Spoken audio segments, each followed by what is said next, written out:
கதிரோட சேர்த்து இப்படி நெல்லை வந்து மனச்சாட்சி இல்லாம ஈவிரக்கம் இல்லாம இப்படி அறுத்து கொண்டு போறது வந்து மிகப்பெரிய ஒரு கொலை குற்றமா, கொலைக்கு நிகரான குற்றமா தான். ஏன்னு சொன்னா ஒரு வேர்வையை சுரண்டி எடுக்கிறது வந்து நெல்லை வந்து ஏற்கனவே வெட்டி எடுத்துக்கொண்டு போட்டாங்க. அது தழுத்து இப்போதான் அதுல இருந்து திருப்பி கதிர் விடுது.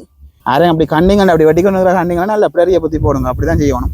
அடுத்தவன்ற காணிதானே என்றுட்டு மனச்சாட்சி இல்லாம அப்படியே வட்டி செய்யணும். அனைவருக்கும் வணக்கம். நாங்கள் இன்னைக்கு இந்த காணொலி கண்டு நினைக்கிறோம்னா யாழ்ப்பாணத்தில் அராளி தான் நிற்கிறோம். ஒரு முக்கியமான ஒரு அவசரமான ஒரு காணொலியா இருக்கும். அதாவது வந்து ஒரு விழிப்புணர்வு, நிறைய விவசாயிகளுக்கு வந்து ஒரு விழிப்புணர்வான காணொலியா இருக்கும். அதாவது வந்து வளமையா வந்து விவசாயிகள் வந்து எல்லா விதத்தாலையும் வந்து அடிவாங்கிறதா வந்து மழை இயற்கையினத்தால அப்படி நிறைய இதனால வந்து பாதிக்கப்படுறது. இப்போ வந்து களவாலயம் வந்து கூட பாதிக்கப்படுறது வந்து விவசாயம்னு சொல்லலாம். அதாவது வந்து என்ன வச்சாலும் கவர்த்து போடுவாங்க, கொண்டே வந்து நாங்கள் இதை வச்சுட்டு வரையில, ஒரு தண்ணீர் வச்சுட்டு மோட்டர்களை வச்சுட்டு வரையில, அப்படி வந்து என்ன வச்சாலும் வந்து கலவரத்துட்டு போடுவாங்க. அதே மாதிரி இப்போ வந்து நெல்லும் வந்து வளர்ந்து கொண்டு வர்ற நெல், இப்படி வந்து வளர்ந்து கொண்டு வர்ற நெல்லையும் வந்து விட்டு நம்பி விட்டுட்டு வீட்டை இருக்கலாம் இருக்குது.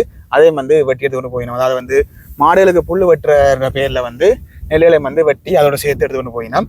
அதை கொண்டு மாடுகளுக்கு போடினோமா, இல்லாட்டி தாங்கள் உலர்த்தி அப்படி வச்சுக்கணுமா என்னன்னு தெரியல. அப்படி தான் இது வந்து அராலில் நடந்திருக்குது. அங்கே அண்ணா அன்னைக்கு போய் காய்ச்சி கொள்ள போகிறோம். இங்கே பார்த்தீங்கன்னா அதெல்லாம் நெல்லுகள் எல்லாம் வளர்ந்துருக்கு. இதே மாதிரி இருக்குது. புல்லோட சேர்த்து அப்படியே ஒரு 3 வட்டமாக வந்து வெட்டிட்டு போயிருக்கிறோம். போய் அண்ணாண்ட போய் காய்ச்சி என்ன மாதிரி இதெல்லாம் கேட்டுக்கொள்ள போகிறேன். உங்களை காட்டிக்கொள்கிறேன் பாருங்க. இங்கே இதே மாதிரி இதில் பார்த்தீங்கன்னா நிறைய நெல்லுகள் வந்து கிடைக்க சின்ன சின்ன புல்லுகளும் இருக்குது. நிறைய காணிகளுக்கு தெரிஞ்சிருக்கும், உங்களுக்கு எல்லாருக்குமே நிறைய பேர் தெரிஞ்சிருக்கும், விவசாயம் செய்கிறார்களுக்கு தெரிஞ்சிருக்கும். அது வந்து இப்படி இருக்கிறதுக்கு இந்த நிறைய பேர் இந்த வரப்புகள் எல்லாம் வந்து புல்லுகள் வெட்டுறது, இந்த கரையெல்லாம் புல்லுகள் வெட்டி கொண்டு மாடுகளுக்கு கொண்டே போடுறது, அது வளமையான ஒரு நடக்கிற விஷயம். நிறைய பேர் தேடி அந்த பின்னேரங்களில் வெறுவினம். இது வந்து என்னென்றால் இந்த புல்லை வெட்டினா பரவாயில்ல, இப்படி இருக்கிற இந்த புல்லோட சேர்த்து வந்து இருக்கிற நெல்லுகளையும் சேர்ந்து வெட்டி அதை இப்போ தான் கதிரெல்லாம் விட்டு முத்தி கொண்டு வருது நெல்லுகள் பாருங்களேன். ஏன்னா இது வந்து உண்மையிலே வந்து இப்போ நிறைய மலைகளால் பாதிக்கப்பட்ட நெல்லுகள் பாதிக்கப்பட்டு அப்படியே பல பிரச்சனையும் நடக்கும். சிலது வந்து முளை கேட்க வந்து மழை கூட பெய்தால் முளைக்காது, நிறைய பிரச்சனை இருக்குது. அப்படி இருக்க பார்த்தீங்கன்னா இதுகளுக்கு தான் ஃபுல்லாக வெட்டி இருக்கிறேன் பாருங்க. அதெல்லாம் நெல்லுகள் இருக்குது, அதோட சேர்த்து அப்படியே ஃபுல்லாக அரிஞ்சு வெட்டி இருக்கிறேன். அப்படி உங்களுக்கு பார்க்க தெரியும். இதில் பார்க்க உங்களுக்கு இதில் ஃபுல்லாக வந்து அரிஞ்சு இதுக்கு கொஞ்சம் கொஞ்சம் விட்டுட்டு போயிருக்கணும். மிச்சம் அப்படியே முழுக்கத்தையும் வந்து அரிஞ்சு வெட்டினோம். அப்படி இந்த பக்கம் ஃபுல்லாக வந்து இதுக்கு முழுக்கத்தையும் வந்து அரிஞ்சு வெட்டினோம். அண்ணா நிற்கிறார், அண்ணாட்ட காய்ச்சிக்குளம். வணக்கம் அண்ணா. உங்கள் என்ன காணிதானே தானே? சொல்லுங்கள், என்ன நடந்துருக்கா சொல்லுங்கள் அண்ணா. இது என்ன நடக்குதுன்னு சொன்னால், இப்போ வந்து மழை காலம் காரணமாக மாடுகளுக்கு இப்போ புல்லு தட்டுப்பாடு என்ற இது காரணமாக காட்டி வந்து என்ன செய்கிறாங்கன்னு சொன்னால், வந்து வரம்புகள் இருக்கிற புல்லை மட்டும்தான் வெட்டி கொண்டு போனவங்க. இப்போ இன்னொரு உரிமையுடைய ஒரு காணிக்கை வந்து இறங்கி அந்த காணிக்கை இருக்கிற நெல்லோடு சேர்த்து புல்லு மற்றது நெல் கதிர்களோட வைக்கிற வந்து முற்றுமுழுதாக அறுவடை செய்து கொண்டு போயினேன். வந்து எந்த ஒரு அனுமதியும் எடுக்காம கிட்டத்தட்ட பாத்தீங்கன்னு சொன்னா இது வந்து 4 விரப்பு காணி. 4 விரப்பு காணியில இஞ்சால பாத்தீங்கன்னா 2 விரப்புக்கு தான் நெல் இருக்கு. அப்படி இஞ்சால இதுல இருந்து அப்படியே பின்னால பாத்தீங்கன்னு சொன்னா அப்படியே ஃபுல்லா அந்த அரிய வெட்டின மாதிரியே முழுக்க அப்படியே வந்து நெல்லை வெட்டி எடுத்து கொண்டு போய் உண்மையிலே வந்து நல்ல நிறைய நெல்லுகள் இருக்கு. இது எல்லாமே அந்த நெல்லுகள் ஃபுல்லா எல்லாம் கலந்து இருக்குது. இதில் கிளஞ்சி பாருங்க, நெற்பயிரும் இருக்குது, பக்கத்துலயே பாத்தீங்கன்னா புல்லும் இருக்குது. அதுக்காண்டி நெல்லையும் சேர்த்து வெட்டி கொண்டு நெல்லையும் சேர்த்து அப்படியே வெட்டி கொண்டு போயிருக்கேன். இது வந்து தனியா இன்னும் எனக்கு மட்டுமல்ல இல்லை, இது என்ன மாதிரி இங்கே 4-5 விவசாயிகளுக்கு இதே மாதிரி நடந்து கொண்டு இருக்கு. இதை வந்து நாங்கள் தகுந்த நடவடிக்கை எடுக்கணும். என்னென்னு சொன்னால், இப்படியே போய்க்கணும்னு சொன்னால் ஒரு விவசாயி வந்து சாதாரணமாக வந்து ஒரு நெல் எடுக்கணும்னு சொன்னால் எவ்வளோ கஷ்டப்படுறேன்னு சொல்லி எல்லாருக்கும் தெரியும். பார்த்தீங்கன்னு சொன்னால் 2-3 தரம் உழுது பசலை போட்டு பேருந்து அதுக்கு மருந்தடிச்சு மற்றது பசலை அதுக்கு அப்புறம் நெல் கதிர்வாரத்துக்கு பசலை அடி இவ்வளோ பதப்படுத்தலாம் செய்து அறுவடைக்காக காத்திருக்கின்ற அந்த சந்தர்ப்பத்தில் கதிரோட சேர்த்து நெற்கதிரோட சேர்த்து இப்படி நெல்லை வந்து மனச்சாட்சி இல்லாம ஈவிரக்கம் இல்லாம இப்படி அறுத்து கொண்டு போறது வந்து மிகப்பெரிய ஒரு கொலை குற்றமா, கொலைக்கு நிகரான குற்றமா தான். ஏன்னு சொன்னா ஒரு வேர்வையை சுரண்டி எடுக்கிறது வந்து உண்மையின்படி சட்டத்தில் இடம் இல்லை. இது வந்து சட்ட ரீதியாக தண்டிக்கப்பட வேண்டிய ஒன்று. இதுக்கு தகுந்த திணைக்களங்கள் இருக்கு, விவசாயிகளுக்குன்னு சொல்லி விவசாய திணைக்களங்கள் இருக்கு, சம்மேளங்கள் இருக்கு. அதை விட போலீஸ் காவல் நிலையங்களுக்கு இந்த இதை எடுத்துக்கொண்டு செய்து இனியாவது இப்படி மற்ற விவசாயிகளோட நெல் வந்து இப்படி அறுவடை செய்து கொண்டு போகாத மாதிரி தகுந்த நடவடிக்கை எடுக்கும் பட்சத்தில் வருங்காலத்தில் வந்து இதை தவிர்த்து கொள்ளலாம்.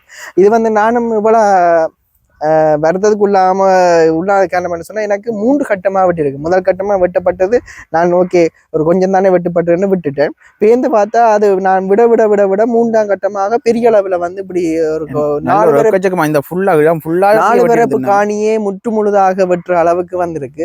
அதே மாதிரி அங்கால இன்னும் ஒரு விவசாயின்டையும் அதே மாதிரி வெட்டப்பட்டிருக்கு. அப்ப இதுக்கு தகுந்த நடவடிக்கை எடுக்குமாறு தகுந்த திறக்கணும் நாங்கள் கேட்டுக்கோங்க. உண்மையிலே வந்து அந்த வெற்றாக்களே கண்டறியணும். இதுல பாத்தீங்கன்னா நிறைய நெல்லுகள் அப்படி இடையே கிடைக்க வளர்ந்துருக்கு. எக்கச்சக்கமா முழுக்க நெல்லுகள் தான் நிறைய தெரியுது. இடையே கிடைக்க சின்ன புல்லட் இருக்குது. சரி ஒரு வெட்டி வெட்டி முடிஞ்சோன்னா வைக்கோல தாங்கன்னு கேட்டு வாங்கினா பரவாயில்ல. இப்படி வந்து நெல்லையும் சேர்த்து வெட்டி கொண்டு போறதா இப்ப கதிரை கொண்டு அவங்க எடுப்பாங்க தான் நினைக்கிறேன். இல்ல அது அப்படியே மாட்டுக்கு தானே மாட்டுதான் பிஞ்சு என்ன முத்து பிஞ்சு கதிர் நெல் கதிர் எடுக்க இயலாது. அப்படியே ஒன்றே மனச்சா என்ன அடுத்த வந்த காணி தானே என்றுட்டு மனச்சாட்சி இல்லாம அப்படியே வட்டி செய்யுது. இது வந்து என்னடா இப்ப நிறைய பேருக்கு அப்படின்னா நீங்கள் பார்த்து பிடிக்க இல்லாத உண்டு. இது வந்து இப்ப இந்த காணி வந்து ஃபுல்லாவே வயல் சுத்தி வயல் காணி நடுவுல இருக்கு. நான் இரவுல வந்து காவல் போட்டு படிக்கிறேன்றது கஷ்டம். அப்படி இருந்து நாங்க வெட்டு நடந்த அப்புறம் காவல் போட்டு இருந்தாங்க. ஆனா அவங்க அலர்ட் ஆகி அந்த குறிப்பிட்ட நபர சந்தேகத்தின் மத்தியில நாங்க கலைச்சு ஒன்று போனாங்க.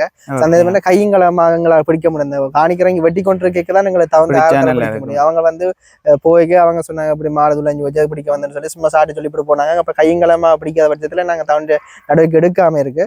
ஆனா நாங்களும் காவல் 2-3 தரம் போட்டு பார்த்து எங்களால உச்சிட்டாங்க. அப்ப இதுக்கு வந்து தகுந்த நடவடிக்கை இந்த தகுந்த திணைக்களங்கள் தான் எடுக்க வேண்டும். ஏன்னா இதை வந்து சுத்திரவே வயல் பிரதேசம் தான், ஃபுல்லா சுத்தி வயல் தான் இருக்குது. இப்ப இதுக்கு வந்து நாங்கள் வந்து பார்க்க யாரும் வெட்டி கொண்டு வந்தால் தான் இந்த உடனே பிடிக்கலாம். அதுக்காக நாங்கள் காவல் இதுக்கு தனியாண்டி இருக்கல. இன்றைக்கு நான் 3 பேரை சந்தேகத்து மத்தியில விசாரிச்சேன். நான் அவன் நெல்லுக்கியம் அந்த உறவாக்கியம் வந்து நெல் கதிர்கள் இருந்தது. அப்ப அவ வெட்டி கொண்டு வரையில அவ புல்லோட புகைக்கு தான் பிடிச்சினா. அவர்கிட்ட விசாரிச்ச மட்டும் அவ சொன்னேன் நாங்க வரம்புல இருக்கிற இதைத்தான் வெட்டினாங்க. வரம்புல தவறுதலாக நெல்லு விழுந்திருக்கும். அது 1-2 வந்திருக்கு. அப்ப அவன் 1-2 நெல்லு தான் இருந்தது அதுக்கு. அப்ப நான் ஒரு சாதாரண ஒரு விவசாயி என்ற வழியில தகுந்த ஆக்ஷனை வந்து நான் பிரதோர மேல எடுக்கல. நாங்க இதை போய் போலீஸ்ல சொல்லி கம்ப்ளைண்ட் கொடுக்கிறேன். போலீஸ் வந்து ஆறுல சந்தேகம் பண்ணி நாங்க போய் சொல்லவே இல்லை. ஏனென்றா அப்ப தகுந்த கைங்களமா பிடிக்கும் பட்சத்துல நாங்க நேரடியாக அதுக்குரிய ஆக்ஷனை நாங்கள் விவசாயிகளா சேர்ந்து எடுக்கலாம். அப்ப இப்படி சந்தேகத்தின் பேர்ல நாங்க விசாரிச்சது மட்டும் இல்ல, அவங்க சொல்ற காரணத்தையும் நாங்க ஏற்றுதான் ஆகணும். ஏன்னா அதுக்குரிய பதவியில நாங்க இல்லை. ஆனா பதவியில இருக்கிறவங்க வந்து அவங்களோட பதவியை காட்டி இதுக்குரிய நடவடிக்கை எடுக்கலாம் என்று. சில பேர் வந்து பின்னேரத்துல வந்து ஆக்கள் நேரம் பார்த்து அப்படியே வெட்டி எடுத்துட்டு போறாங்க. மாட்டுக்கு சாப்பாடு தேவைதான். அதுக்காண்டி வந்து அடுத்த வண்ட வயிற்றுல அடிச்சு அதுக்கு சாப்பாடு போடணும் அவசியம் இல்லை. ஏன்னா விவசாயம் மேலே வந்து கஷ்டப்படுறது. இதுல வந்து இதுல இருந்து நாங்க ஒரு லாபம் எடுக்கிறன்றது ஒரு பெரிய ஒரு விஷயமா இருக்கு. ஏன்னா நிறைய இயற்கையானத்தாலே நிறைய போயிடும். ஏன்னா நிறைய பேர் கேள்விப்பட்டிருப்பீங்க இலங்கையில என்ன நிலைமை நடந்தாண்டு. அதுக்கும் இந்த விளைச்சல வந்து இப்படி ஒரு சூரியார் ஒரு இதாக தான் நடந்து கொண்டு இருக்குது. நீங்களும் யாரும் இப்போ வயல்கள் வச்சுக்கிறீங்கள் என்றால் உங்களோட வயல்களையும் அடிக்கடி போய் பார்த்துக்கொள்ளுங்க. அப்படியான இதுகள் வந்து நடக்கக்கூடிய மாதிரி இருக்கும். எந்த இடத்துலையும் நடக்கலாம், இங்கே மட்டும் இல்லை, இது எங்கேயும் நடக்கலாம். நாங்கள் இப்போ வந்து அராலிலாம் இந்த காணொலி எடுத்து கொண்டிருக்கிறோம். சூரியன் தோட்ட கோயிலுக்கு பின்னால தான் நிற்கிறோம். என்ன அங்கே எடுத்து கொண்டிருக்கோம். இப்போ உங்களோட வயல்களை கொஞ்சம் விழிப்புணர்வாக யாரும் இப்படி ஒரு செயற்பாடு எடுத்து வச்சுட்டோம்னா உடனே பிடிச்சி போலீஸில் ஹேண்டில் பண்ணுறது நல்லது. அதுக்கு நடவடிக்கை எடுக்கும் பட்சத்தில் இதை கட்டுப்படுத்தலாம். இது வந்து இன்னும் ஒரு தரம் நடக்கக்கூடாத ஒரு விழிப்புணர்வாக நிறைய பேர் அலர்ட்டாக இருக்கணும்னு தான் போட்டுக்கலாம். குறிப்பாக வந்து ஷேர் பண்ணி கொண்டீங்கன்னா விவசாயிகளுக்கும் பிரயோசனமாக இருக்கும். ஓகே, இங்கால வந்து இன்னொரு காணிக்கு வந்து நாங்கள் அங்கே ஒரு காணொலி தொங்கல் ஒரு காணொலி வீடியோ எடுத்துட்டு இங்கே வந்து நாங்கள் இதில் கொடுமையாக பாருங்களேன். நெல்லை வந்து ஏற்கனவே வெட்டி எடுத்துக்கொண்டு போட்டாங்க. அது தழுத்து இப்போ தான் அதுலேருந்து திருப்பி கதிர் விடுது. இங்கே நிறைய அப்படி தான் பெருஞ்சு இது எல்லாமே வெட்டுப்பட்டுட்டு இஞ்சி ஃபுல்லாக அப்படி ஃபுல்லாக காட்டுறேன். சகலதுமே வந்து முழுக்க நெல்லுகள் இஞ்சி இது எல்லாமே இப்போ தான் கதிர் விடுதுஞ்சு. இதில் தான் முதல்ல எல்லாம் வெட்டி எடுத்துகிட்டு போட்டாங்க. அவ்வளோ கஷ்டப்பட்டு விதைச்ச இதுகள் அங்கால முழுக்களே அப்படி தான் இருக்குது. இந்த உலகத்துக்கு அங்கால பெருசாக இருக்கிறதுலாம் இல்லை. நாங்கள் முத்தி போச்சு, இதெல்லாம் முத்திட்டுது. இதுக்கு இஞ்சால இருக்கிற எல்லாம் இப்போ தான் தழுத்து திருப்பி கதிர் விடுது. இது எல்லாமே என்ன செய்கிறது? முத்திர நேரத்தில் இப்போ தான் அது கதிர் விட்டு கொண்டு இருக்குதுங்க. வேறுங்க எத்தனை என்று இதெல்லாம் அப்படியே அடியோட வெட்டிட்டாங்க. இது அப்படியே அங்காலையும் போகுது. அங்காலை பக்கம் பார்த்தீங்கன்னா அதுலேயும் போகுது. இது ஒரு வேறு காணி. இப்போ நிறைய இடங்களே நடந்து கொண்டு இருக்குது. இதை தான் உங்களுக்கு காலை எடுக்காண்டு வந்திருந்தாங்க. இதெல்லாம் வந்து நல்லா முத்தி கொண்டு வருது பாருங்களேன். இந்த நெல்லுகள்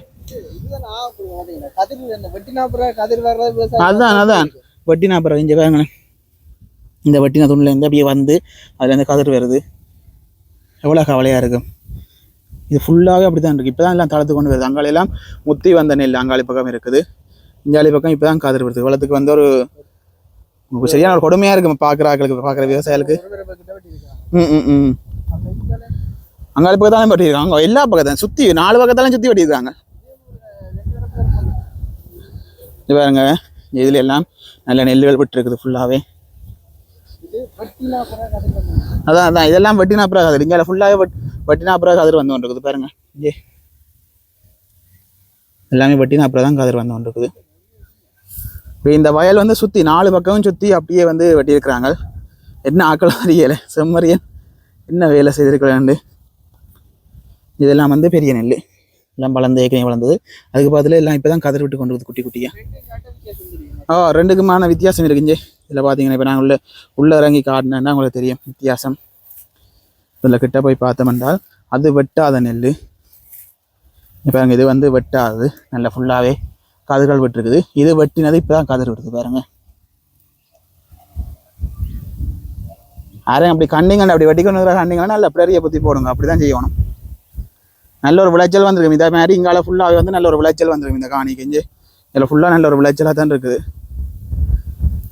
ஓகே, நீங்கள் காணொலி பார்த்துருப்பீங்க. நீங்களும் வந்து எல்லாருமே இதை ஷேர் பண்ணிக்கொள்ளுங்க. மற்றவை வந்து பார்த்து ஒரு மேலே வந்து ஒரு அலர்ட்டாக இருக்கும். என்ன கஷ்டப்பட்டு விதைச்சு ஒரு அறுவடை என்று தான் அந்த அறுவடை எடுக்க தான் எனக்கு ஒரு சந்தோஷமா இருக்குது. நாங்கள் கஷ்டப்பட்டதுக்கு ஒரு பிரியோசனம் கிடைச்சாண்டு அதுக்கு முதலே ஒரு நெல் முத்தினா கூட பரவாயில்ல, முதலே வந்து வெட்டி எடுத்துக்கொண்டு அதை கொண்டு மாடுகளுக்கு சாப்பாடு வேண்டதுக்காண்டி அதை வேண்ட அவை விதைச்சு போட்டு தங்கண்ட வயல் அறுத்து கொண்டு சரி எங்களுக்கு வேண்டாம் விளைச்சல் வேண்டாண்டு அறுத்து கொண்டு போட்டால் பரவாயில்ல. இது வந்து இன்னொரு ஆள் கஷ்டப்பட்டு அவன் உழைப்பு காசு அதில் எல்லாமே நிறைய விஷயங்கள் இருக்குது. அதுக்கு பசலை போடணும், மருந்தடிக்கணும், எவ்வளோ செலவு இருக்குது. நிறைய பேருக்கு அந்த விவசாயம் செய்கிறாங்களுக்கு தெரியும். அதை வந்து இதில் ஒரு இவ்வளோத்தையும் பட்டி இருக்கீங்க. அதில் வந்து எவ்வளோ நெல்லுகள் வந்து தேவையில்லாமல் போயிடுமே, மாடுகளுக்கு தான் கொண்டு போட போயிடும். அந்த விளைச்சல் வந்து அதுக்கு மேலே பிரியோசனமாக இருக்குது. கஷ்டப்பட்டு சிலவழிச்சலுக்கு தான் தெரியும் அந்த ஒரு மனவர்த்தம். இப்படியான வேலைகள் செய்கிறார்களும் இதை தவிர்த்துக் கொள்ளணும். அதை விட நீங்கள் கண்டிங்க இப்போ உங்கள் ஊர்களுக்கு அப்படி செய்யணும்னு கண்டினோமா உடனடியாக பிடிச்சி அதுக்குரிய நடவடிக்கைகள் எடுங்கோ. இங்கே போலீஸ் ஸ்டேஷனில் கொடுக்குறதா இருந்தாலும் சரி, இல்லாட்டிக்கு அதுக்குரிய நடவடிக்கை உங்களுக்கு ஏற்ற மாதிரி எடுத்துக்கொள்ளக்கூடிய மாதிரி இருக்கும். நீங்களும் வந்து கவனமாக இருங்கோ. இந்த வேலைகள் செய்கிறார்கள் காணொலி பார்த்தீங்கன்னா இனிமேல் இந்த வேலைகளை செய்யாமல் இருக்கிறது வந்து நல்லதாக இருக்கும்.